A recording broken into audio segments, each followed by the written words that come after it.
بسم اللہ الرحمن الرحیم۔ حضرت موسیٰ علیہ السلام کے واقعات میں یہ ذکر ہو چکا ہے کہ حضرت موسیٰ علیہ السلام حضرت خضر علیہ السلام کے پاس علم لدنی سیکھنے کے لیے گئے تھے۔ یہ واقعہ سورہ کہف میں بھی موجود ہے۔ آپ کے سلسلہ نسب کے متعلق مختلف آراء پائی جاتی ہیں۔ نمبر 1، اسماعیل بن ابی اویس فرماتے ہیں کہ حضرت خضر علیہ السلام کا نسب العمر بن مالک بن عبداللہ بن نصر بن آذر۔ نمبر 2، خضرون بن امیال بن ینفر بن ایس بن اسحاق بن ابراہیم خلیل اللہ۔ نمبر 3، ابن جریر فرماتے ہیں کہ یہ بات صحیح ہے کہ وہ افریدون بن اصفیان کے دور میں تھے، حتیٰ کہ آپ نے موسیٰ علیہ السلام کا زمانہ پایا۔ آپ کا نام خضر کیوں ہے؟ حضرت ابو ہریرہ بیان فرماتے ہیں کہ رسول اللہ صلی اللہ علیہ وآلہ وسلم نے فرمایا کہ آپ کا نام خضر اس لیے ہے کہ جب آپ سفید زمین پر بیٹھتے تو نیچے سے سبزہ لہلہانے لگتا تھا۔ مختلف روایات کے مطابق خضر علیہ السلام کو زندہ ثابت کیا جاتا رہا ہے، مگر یہ تمام روایات ضعیف اور من گھڑت ہیں۔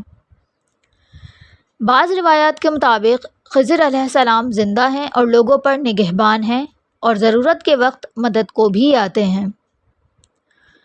اسی طرح کچھ لوگوں نے خضر علیہ السلام سے ملاقات کرنے کے بارے میں بھی ذکر کیا ہے، جبکہ عام حالات میں زندہ رہنا اور لوگوں پر نگہبانی کرنا ممکن نہیں ہے، اور ملاقات کرنا بھی کیسے ممکن ہو سکتا ہے جب کوئی شخص زندہ ہی نہ ہو؟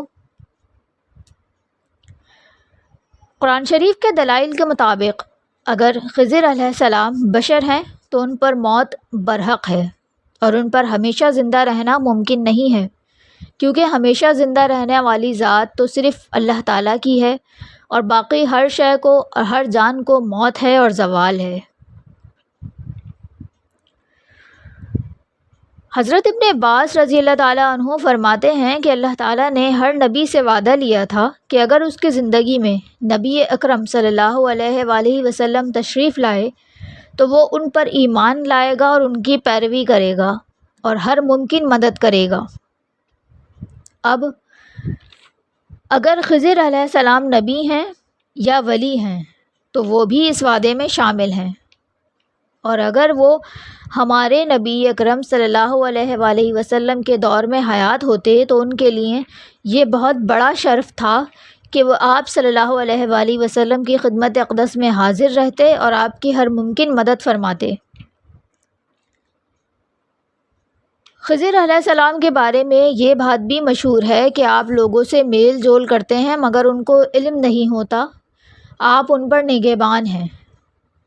اگر ایسا ہے تو وہ ان بے مقصد کاموں کے بجائے بامقصد اور تعمیری کاموں میں شامل ہوتے۔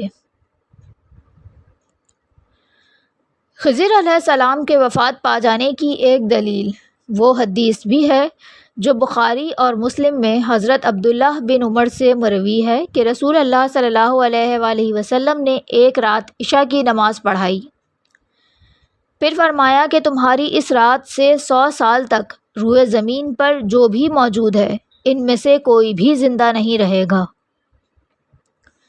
حضرت ابن عمر فرماتے ہیں کہ رسول اللہ صلی اللہ علیہ وآلہ وسلم کی اس بات سے لوگوں کو مغالطہ ہوا کہ شاید قیامت قائم ہو جائے گی، مگر اس بات سے آپ کا مقصد تھا کہ اس دور کے تمام لوگ وفات پا جائیں گے۔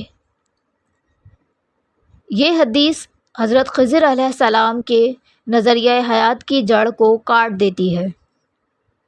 علماء کرام فرماتے ہیں کہ خضر علیہ السلام حضور اکرم صلی اللہ علیہ وآلہ وسلم کی آمد سے پہلے وفات پا چکے ہیں، اور غالب گمان بھی یہی ہے، باقی اصل بات تو صرف اللہ تعالیٰ ہی بہتر جانتا ہے۔ قصص الانبیاء مکمل سننے کے لیے اس چینل کو سبسکرائب کریں اور دوسروں کے ساتھ ضرور شیئر کریں۔